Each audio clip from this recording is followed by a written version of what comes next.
don't need any fancy portraits hanging up. This is us.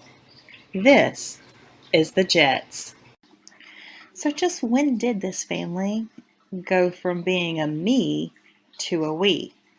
It all started on July 13, 1996, when the wedding processional walks down the aisle to Beauty and the Beast. 4 years later, our family of two begins to grow. Hey y'all, I'm James Jett. And I'm Tamala Jett. Welcome to the family. So this is take number 5,928. We did record yesterday, but our turtle seemed to get in the way with her noise from her tank. So we're having a do-over. Number 5,978. So anyway, welcome to the family. I was born and raised right here in South Carolina. I grew up in South Congaree, went to school at Congaree. I went to middle school at Fulmer and high school at Airport. Then later on, after graduation, went to USC Aiken to go to school to become a teacher. And that's what I've been teaching a lot of years. You're like 26, 27, somewhere. At some point you lose count. Every gray hair is from a student or my children. Take your pick. So anyway, after I started teaching, I ended up meeting a soldier at Fort Gordon, and that soldier was James Jett. So fell in love and got married and moved to Arizona, where I taught first grade in Arizona. When he got out of the military, decided to get out of the military, we came back to South Carolina, where we started our family. Taryn was born in 2000, and then 3 years later, Matthew was born in 2003. During all that, at some point, I got a master's degree before I got married. So I got a master's degree from Columbia, USC Columbia. Go Gamecocks, woohoo! And then I got my ed specialist, and then by 2010, I received my doctorate from USC and Columbia as well. So that kind of brings us up to speed. I love arts and crafts and making things and painting and doing stuff like that. I do not like flower gardens, so everyone that's been quarantined during this time, go you if you've worked outside and been able to do flower beds and gardens and stuff like that. It didn't happen here. Unless it's a fake flower, it's just not going to survive with me. So I'm going to turn it over to James, and he's going to share a little bit about himself. Yes, we've been married for almost 24 years. That was in July 13th, 1996. That's why she's the doctor. I'm just plus one. Anyway, I was born in Arkansas, raised to Louisiana. All my exes went to Texas.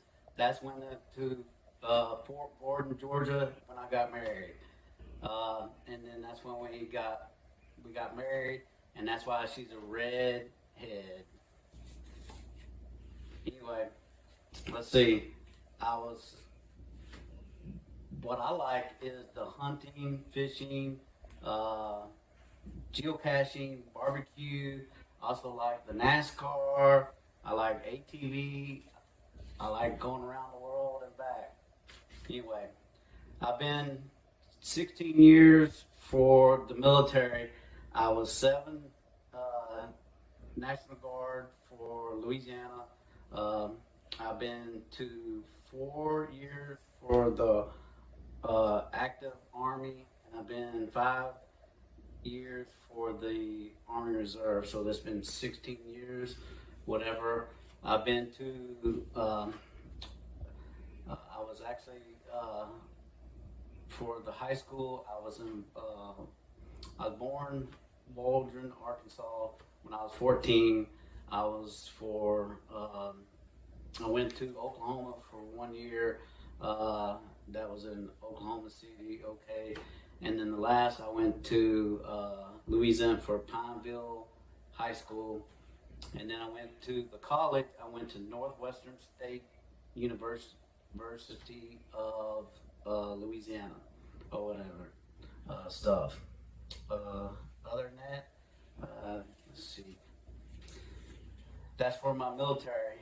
When I came back after for the Army, we came back to South Carolina, and then I started a new job, and that's when I started for Cisco System. I've been there for almost 20 years. But before that, I was working for the Olympic game in Rio. That was probably 18 years. I was working for the Olympic game. I was a project manager, and then I came back for the Olympic game. I came back for 9 days. I went to Paralympic game, and that was in September 13th when I had too many stroke on my brain or whatever. Other than that, let's see. I also had 25 years from the IT for the whole IT stuff, and now when I left for Cisco for laid off. I guess I'm retired now, or tired, and that's about it. So back when James had his stroke in 2016, the blood clot hit the language part of his brain, leaving him with aphasia.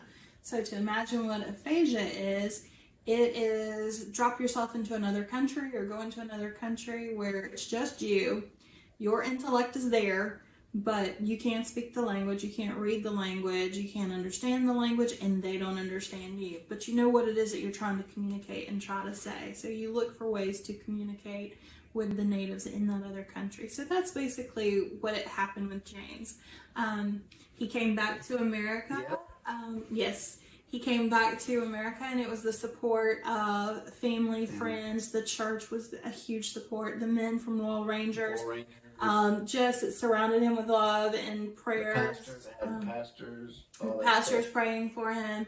And through it all, he had difficulty, like, even relearning his name, but yet he said God had a plan. So, we didn't waver in our faith with God and knowing that God would take care of things, and he has. He has truly continued to bless us, and we have no complaints or any grumbles or gripes, because God took care of him, brought him back to the States alive, healthy. Yeah, and now I still go to the for our phaser group for like once a week for the group therapy, for the group stuff. Also I also do my own stuff for help, volunteer stuff. We're doing the American Legion. I've been doing Congaree stuff. Also, the other thing is, now that I'm retired or tired, I can go hunting, fishing, geocaching, and no do list for my wife. Because he won't do it. So it doesn't help me to make one. Because he pulls out aphasia of, I don't understand. I don't remember. Yeah. So he tries to play and that of course, game. now that I'm now that I had a birthday last month, I'm 50 years. Now I'm golden years or whatever. So the rest of this video, we are going to take you on a journey with our family. You're going to get to meet Taryn and Matthew, and we've got a few adventures for you. So keep watching to the very end, and there may even be a surprise guest at the end of this video. See you in a moment. Tamala, come here. Come here. Hurry.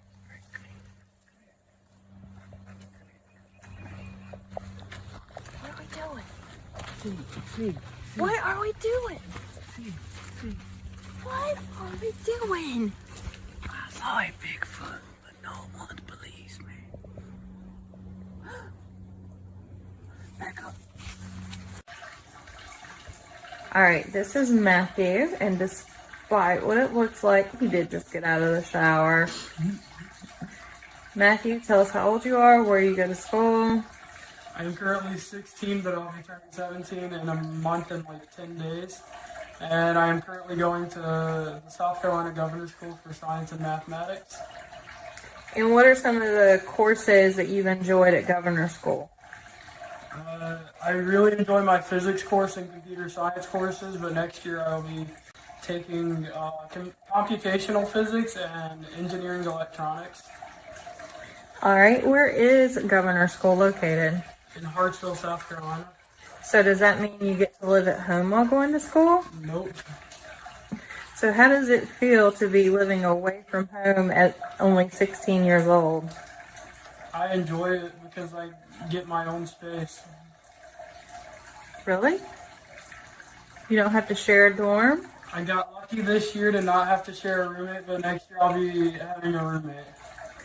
All right, so when you finish up with Governor School, where do you plan to go to college, or where do you hope to go, and what do you hope to study?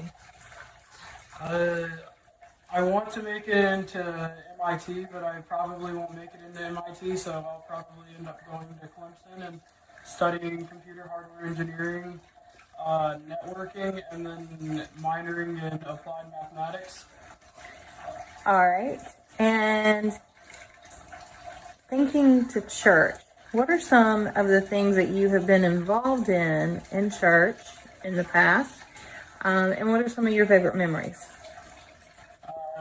When I was 12, I started working as a junior worker in Kids Church. I ran the media and tech for Kids Church, and then when we moved to Ebenezer, I ran media for them. And now that I'm back at Life Springs, I'm not working since I'm away from home a lot. Okay, so tell us about Royal Rangers. I started Royal Rangers when I was 5. My favorite events to go to were Camporama. Every 4 years I went to 2, and they were extremely fun. Did you find yourself to be competitive with any of the things with Royal Rangers? Sometimes. What are some things you would have been competitive with? I don't remember. You see, your daddy just won for the adults with the Derby car race. So was that something you were competitive with? I wasn't as competitive because my dad did most of the work on the cars. I did more of the painting. Oh, now he's told him his daddy. So that's with a crew chief. Definitely not without a crew chief. All right. Now, what about church camp? I've gone to Camp Robinson many years, and this year will be the first year I don't get to go because nobody's getting to go.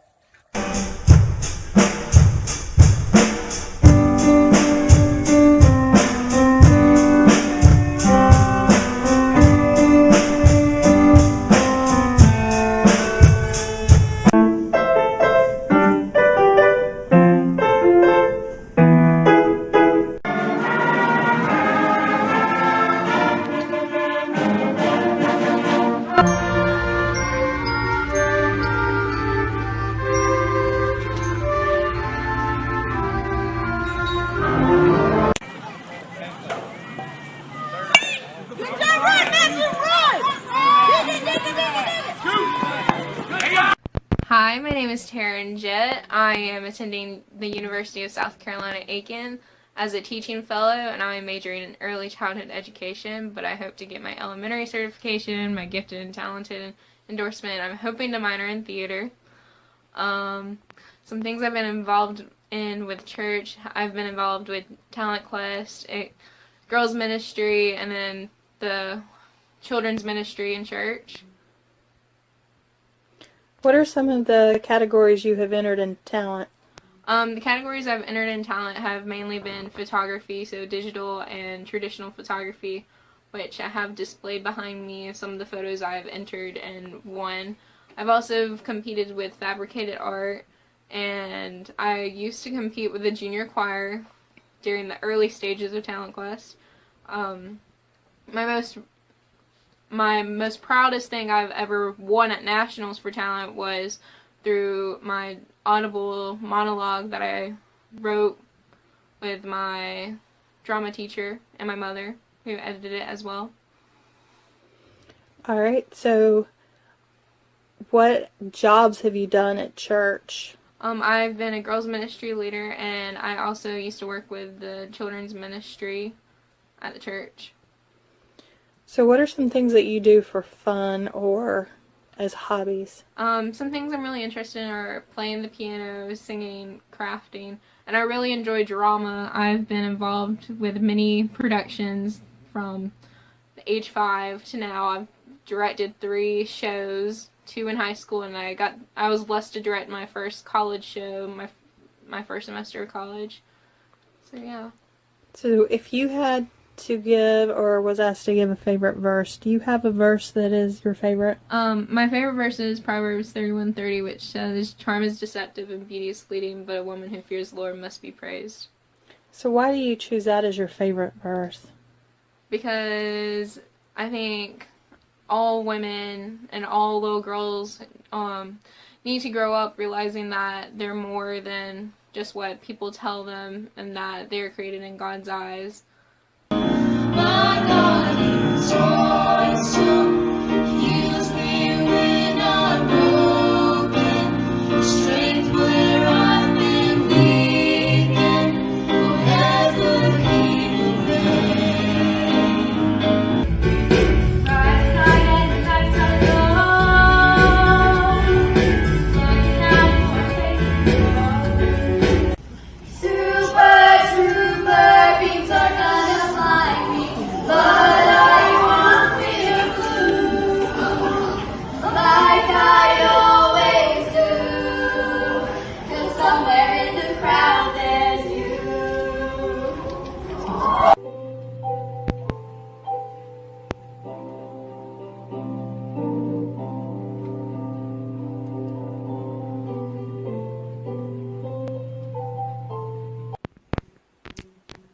Hi, we're getting ready for our next adventure. We're going to go geocaching. And along the way, we're going to talk to you about tips and tricks to geocaching. This is a cache we have not found. So we're hoping and crossing our fingers that we'll find it. See y'all soon. We're the blue dot on the screen, headed for the cache labeled Space, the Final Frontier. So we're back here, and James easily found the cache. Normally in geocaching, we don't reveal where you find the hide. This one's actually pretty easy. To a muggle, which is a non-geocacher, you probably would have no idea that there is a geocache hidden. So there's the label on the side, the sticker. Sometimes you'll see those. Most of the time, if it's a micro or very small, you will not. Very small can be like the size of a magnet. Tiny. This one Or the micro, or the has a lock on it. lockbox. But it's okay because we have the combination. Not gonna tell it to you. Alright, as you can see, we got the lock off. This one is actually one of those yay finds because you don't really ever find them this full. Next we have to sign the log, and we're the Jet Clan, so we'll be signing the log. In the rules of geocaching, if you take something out, you must put something in. So we are going to actually drop some things off. So when James and I started geocaching with Taryn and Matthew, we use this as a witnessing tool because, like I said earlier, if you take something out, you put something in. So we made ourselves these little cards that are our witnessing cards. We've been caching since 2011, and we use the scripture Matthew 6:21, and then we have the colors, the black, red, white, blue, clear, green, gold, and purple, the witnessing colors. And we usually drop off like witnessing bracelets or crosses or things like that. So James has got in his hand what's called a trackable. It's a travel bug, and it's a baseball keychain that we got on vacation somewhere. In Niagara Falls. Niagara Falls, so we got Not it. Niagara Falls, that was Grand Canyon? Grand Canyon. Okay, so it's a trackable, or a baseball, just a regular key ring, and we have a travel tag attached to it that has a special code. So when we put it in here, someone will pick it up and they will move it to the next cache. you can follow the journey of those trackables, which is pretty cool. Is entering in the information into the geocaching website, logging that we have found the cache. A few quick tricks or tips for if it says it's a quick park and grab and you're not finding it. First, look for magnetic numbers. Don't be afraid to move that number chain. Second, if it takes you to a light post, the base of post lift up. And third, don't be afraid to examine what looks to be maybe a drainage pipe or some sort of piping that has a lid on it. Chances are it's a hidden cache.